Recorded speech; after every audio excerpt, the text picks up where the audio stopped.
Yeah, so welcome to Foreigner in the Philippines. So, yeah, she's ready.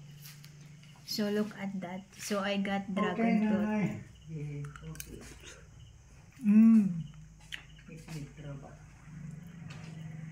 So good. So, I ordered 400 dragon fruits and I think today we planted 100, not 100, but total posts that we planted, maybe 30 or 40 posts. 30 or 40 posts that we planted. Imo nang gidanay? Ang gihatag ni Terence?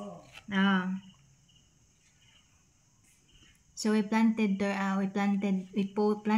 in one post, we planted 4 so that it will if the other one will not produce fruits this time, then there's another extra 3 dragon fruit that will produce fruits.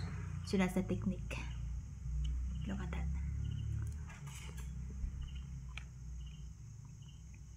Really good. I think I need rebond now. My curly hair.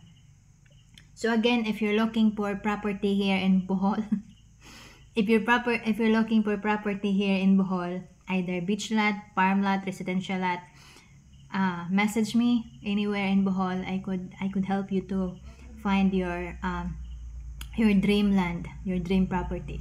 So message me on my Facebook, Elizabeth Martin, or message me on WhatsApp 0977-320-4650. Have a great day. Thank you so much and God bless. Bye-bye.